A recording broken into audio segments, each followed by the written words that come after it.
इस वीडियो में हम सीखेंगे कि स्टैंडर्ड नॉर्मल डिस्ट्रीब्यूशन को कैसे लिखा जाता है। Write down the equation of standard normal distribution. और फिर फर्दर नेक्स्ट जाके हम क्वेश्चन सॉल्व करेंगे कि ordinate of standard normal distribution कैसे कैलकुलेट किए जाते हैं। Probability density function for normal distribution. PDF of normal distribution is 1 over sigma under 2 pi e power minus 1 by 2 small bracket x minus mu over sigma whole square. Random variable x range from minus infinity to plus infinity in normal distribution. Normal distribution में जो random variable है x उसकी range minus infinity से plus infinity है और ये उसका PDF है।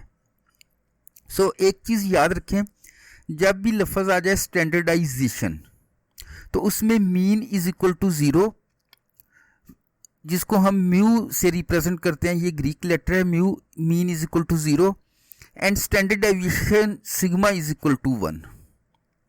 ये वैल्यूज जो है ना for the purpose of standardization आप इस फार्मूले में पुट कर दें।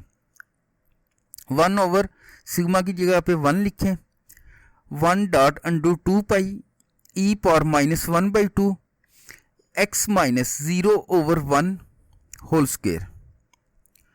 After simplification, we left 1 over under 2 pi e power minus x square by 2.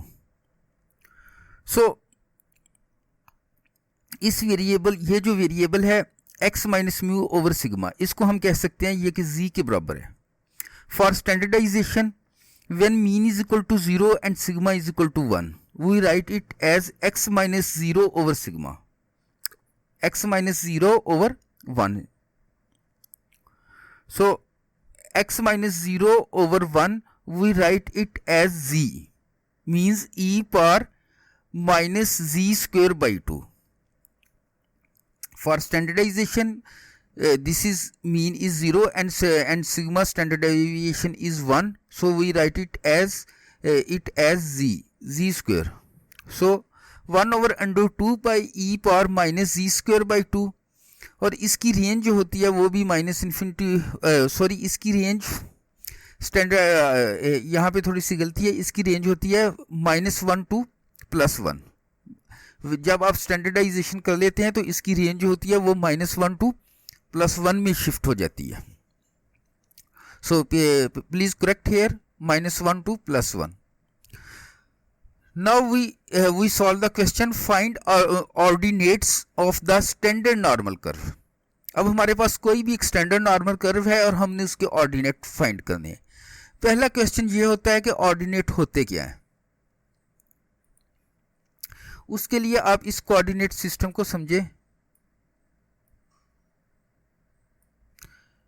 Example, यहाँ पे ये x है फॉर एग्जाम्पल, ये x इसको हम एब्सिसा कहेंगे, x वेरिएबल की वैल्यूज इस साइड पे, और ये हो गया हमारे पास ऑर्डिनेट y एक्सिस। इसको आप सपोज करें ये y है, ये y एक्सिस हो गया, ये x एक्सिस हो गया, प्लस ये -x और ये -y। तो ये जो चीज़ है, ये जो y एक्सिस है, इसको हम ऑर्डिनेट कहते हैं।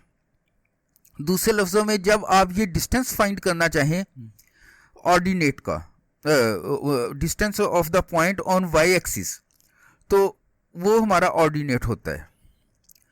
तो जो कोऑर्डिनेट सिस्टम और ऑर्डिनेट में फ़र्क क्या है? जो कोऑर्डिनेट होते हैं ये कोई भी पॉइंट होते हैं। फॉर एग्जांपल यहाँ पे ये आपके पास एक स्ट्रेट लाइन है, तो यहाँ पे कोई भी आपके पास पॉइंट ये ड्रा हो रहे हैं, ये पॉइंट x और y के लिहाज से हैं। तो ये जो अलोंग स्ट्रेट लाइन और एनी कर्व आपके जो पॉइंट्स होते हैं, इनको हम कोऑर्डिनेट पॉइंट कहते हैं।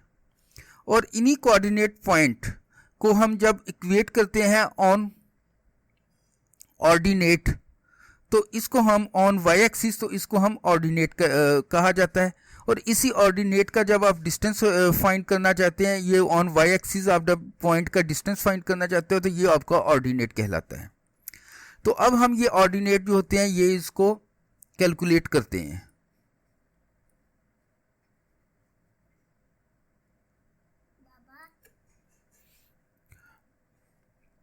हमारा जो पहला क्वेश्चन है वो ये है कि z इज इक्वल टू 0.64, इसके लिए हमने ऑर्डिनेट कैलकुलेट करना है। जैसा कि आप जानते हैं कि फाई ऑफ z, जो कि हम शुरू में कैलकुलेट कर चुके हैं कि फाई ऑफ z जो है वो स्टैंडर्ड नॉर्मल वेरिएबल है, इसको स्टैंडर्डाइजेशन से शो किया जाता है। तो इसका PDF है 1/√2 पाई e power minus z square by 2। अब इस पे आप वैल्यूज़ दर्ज कर दें। 1/2 पाई जो है ये बराबर है 3.14, e पावर -1/2, z आपका बराबर है 0.64। तो यहाँ पे आप लिख दें 0.64 होल स्क्वायर। तो जब आप 0.64 का स्क्वायर लेंगे और उसको 2 पे तकसीम करेंगे तो हमारे पास आंसर आ जाएगा -0.2048। और यहाँ पे आप जब 2 × 3.14 करेंगे और उसके बाद उसका अंडरूट ले लेंगे तो हमारे पास आंसर आ जाएगा 2.5066।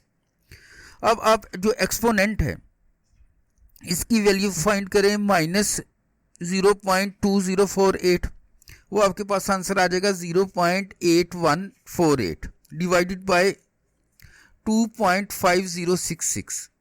तो ये आपके पास आंसर आ जाएगा 0.3251। अब दूसरा क्वेश्चन है z is equal to 2.84। Similar according to similar procedure, ये हमारे पास PDF है phi of z, put the value of z here 1/√2 pi e power -1/2 2.84 square.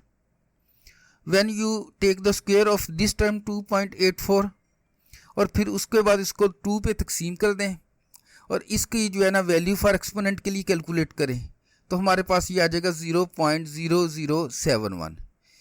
इसी तरीके से आप z इज इक्वल टू आपके पास -0.84 है। इस फार्मूला ये जो PDF है स्टैंडर्ड नॉर्मल डिस्ट्रीब्यूशन का, इसमें आप वैल्यूज़ दर्ज कर दें, इसका स्क्वायर लें डिवाइडेड बाय 2 और एक्सपोनेंट फाइंड कर लें। फिर इसके बाद आप डिवाइड करें 2.5066, ये आपके पास आंसर आ जाएगा। तो इस तरीके से आप ऑर्डिनेट फाइंड कर सकते हैं स्टैंडर्ड नॉर्मल डिस्ट्रीब्यूशन के लिए। अगर आप देखना चाहते हैं कि वीडियो